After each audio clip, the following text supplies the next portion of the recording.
So good morning guys, welcome back to the channel. मैं हूं आपका होस्ट एंड दोस्त, आप सबका स्वागत हमारे channel roving on the road. तो टाटा पंच फेसलिफ्ट 2026 फाइनली लॉन्च हो गई है और अब सबसे बड़ा मुद्दा बन गया है कि मारुति की गाड़ियों का क्या। देखिए, मारुति की दो गाड़ियां बलिनो और फ्रॉन्क्स इसी सेगमेंट में आती है और पंच के फेसलिफ्ट आने के बाद क्या उनकी सेल पे इंपैक्ट पड़ेगा, पूरी डिटेल में जानेंगे इस वीडियो में। सारे एस्पेक्ट को देखेंगे तीनों गाड़ियों के, बलिनो, फ्रॉन्क्स और टाटा पंच। और वीडियो के आखिर में आपको बताएंगे कि कौन सी गाड़ी आपके लिए वैल्यूएबल हो सकती है। देखिए, मानने वाली बात यह है कि कोई भी गाड़ी 100% कंप्लीट नहीं हो सकती। गाड़ी को चूज करना वो आपके ऊपर है कि आपकी जरूरत क्या है, आपकी नीड क्या है। डिपेंड अपॉन योर रिक्वायरमेंट गाड़ी को चूज करना चाहिए।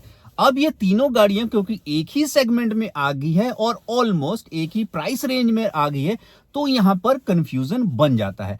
तो हम इस वीडियो में डिटेल में जानेंगे इसके डायमेंशंस, इसके इंटीरियर, इसके इंजन ऑप्शन, इसकी सेफ्टी, इसकी प्राइसिंग। तीनों गाड़ियों की पूरी डिटेल में हम यहाँ पे एक एक परत को खोलेंगे और लास्ट में हम बताएंगे किसको कौन सी गाड़ी चूज करनी चाहिए। यहां मैं ये नहीं बोल रहा हूं कि भाई टाटा की ही गाड़ी बेस्ट हो सकती है या मारुति की ही बेस्ट होगी। देखिए, बेस्ट तो आपकी रिक्वायरमेंट के हिसाब से है, जो सुटेबल हो जाएगी आपके लिए वो बेस्ट टू बेस्ट है। तो चलिए सबसे पहले तीनों गाड़ियों के डायमेंशंस को देख लेते हैं। तो मारुति बलेनो की जो लेंथ है वो आपको मिल जाती है 3995 mm की। फ्रॉन्क्स की भी सेम 3995 mm की मिलती है, बट टाटा पंच की यहां पर लेंथ कम है, यानी कि लेंथ मिलेगी 3876 mm की। अच्छा, फ्रॉन्क्स और बलिनो की लेंथ सेम है और ये लेंथ इतनी है कि कॉम्पैक्ट एसयूवी सेगमेंट की लेंथ के बराबर है। मतलब 4 मीटर से कम होनी चाहिए कॉम्पैक्ट एसयूवी सेगमेंट की, तो वो लेंथ मीट करती है फ्रॉन्क्स और बलिनो। तो फ्रॉन्क्स और बलिनो की लेंथ ज्यादा होने की वजह से आप ये समझ लो कि आपको अंदर स्पेस ज्यादा मिलने वाला है। विड्थ की बात की जाए, अगेन बलिनो में 1745 mm की विड्थ मिलती है, फ्रॉन्क्स में 1765 और टाटा पंच में 1742। तो विड्थ वाइज भी यहां फ्रॉन्क्स में ज्यादा आपको विड्थ मिलती है, इवन बलिनो में भी ज्यादा मिलती है टाटा पंच के मुकाबले में। बट हाइट की अगर बात की जाए तो यहां बाजी मार जाता है टाटा पंच, क्योंकि बलिनो में जो हाइट मिलती है 1510 mm की, फ्रॉन्क्स में मिलती है 1550 mm की और टाटा पंच में मिलती है 1615 mm की। तो हाइट में बहुत बड़ा मेजर डिफरेंस है।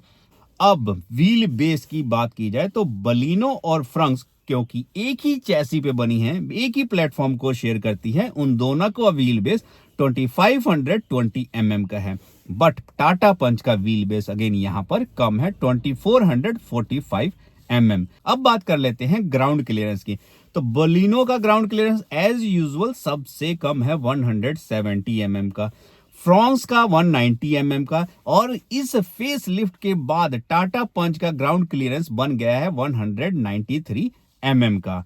बूट स्पेस की बात की जाए तो बूट स्पेस में टाटा पंच बाजी मार जाता है, 366 लीटर का बूट स्पेस टाटा पंच में है, फ्रॉन्क्स में 308 और बलिनो में 318 mm का बूट स्पेस है।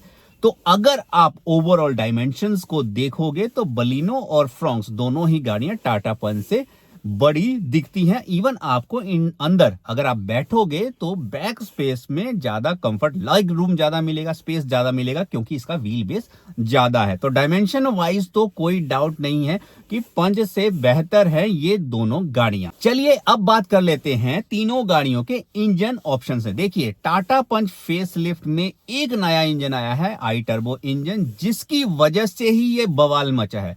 पहले क्या था कि टाटा पंच में सिर्फ नेचुरली एस्पिरेटेड इंजन था, लेकिन फ्रॉन्क्स में टर्बो इंजन था, बट बलिनो में नहीं था। अच्छा, पहले तीनों के एक बार स्पेक देख लेते हैं। बलिनो का जो इंजन है और नेचुरली एस्पिरेटेड और फ्रॉन्क्स का नेचुरली एस्पिरेटेड, दोनों इंजन शेयर होते हैं। तो भाई वो पावर कितनी देते हैं, तो जो नेचुरल, आप चाहे बलिनो मान लो, फ्रॉन्क्स मान लो, वो 1200 सीसी का naturally aspirated engine 4 cylinder engine है, जो कि 89 पीएस की पावर एंड 113 एनएम का टॉर्क प्रोड्यूस करता है। लेकिन फ्रॉन्क्स में एक एडिशनल इंजन आता है 1 लीटर का डायरेक्ट टर्बोचार्ज इंजन, जो प्रोड्यूस करता है 100 पीएस की पावर एंड 147 एनएम का टॉर्क। तो ये तो टर्बो इंजन की बात होगी। अब पंच की बात करते हैं तो पंच के नेचुरली एस्पिरेटेड इंजन में 3 सिलेंडर ही आते हैं और वो पावर प्रोड्यूस करता है 87.8 PS और टॉर्क प्रोड्यूस करता है 115 Nm का।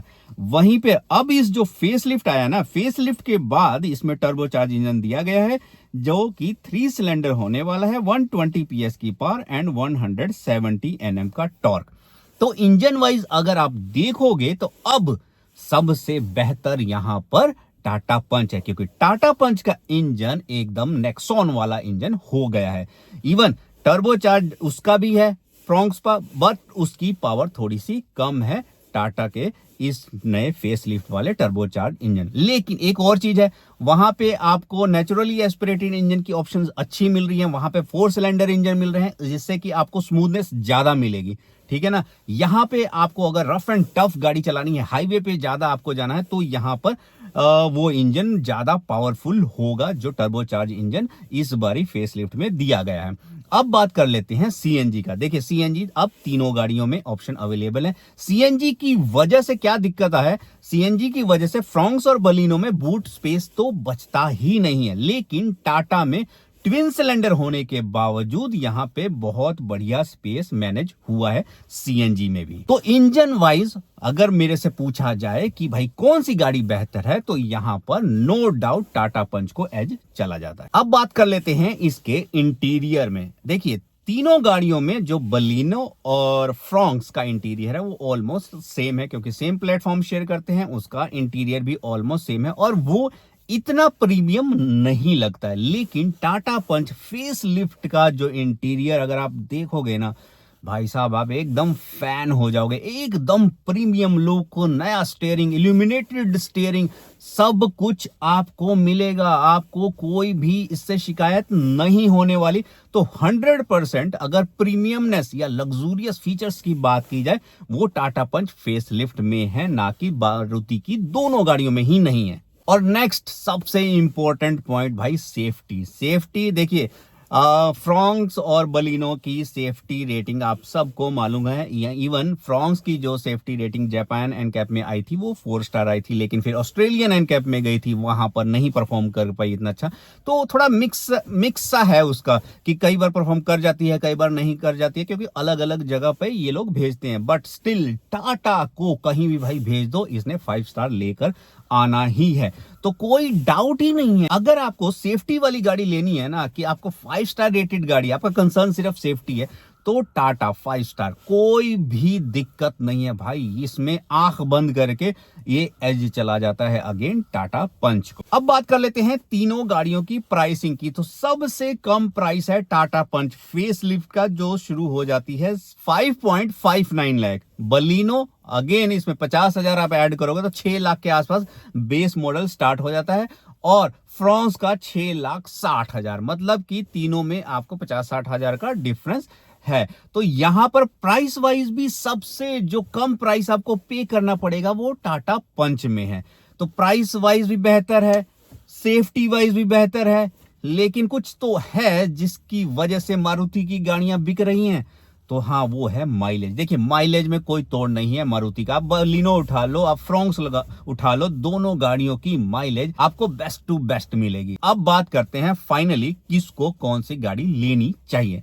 देखिए नो डाउट 100% अगर आप एक प्रीमियम गाड़ी चाहते हैं, आपको गाड़ी को हाईवे पे भगाना है, आप एक पंच चाहते हैं, आपको ज्यादा पावर चाहिए और आपको अंदर सेफ्टी भी फील होना चाहिए, मतलब सेफ्टी कंसर्न आपको है ही है, तो आपके लिए टाटा पंच सबसे बेहतर डिसीजन होगा।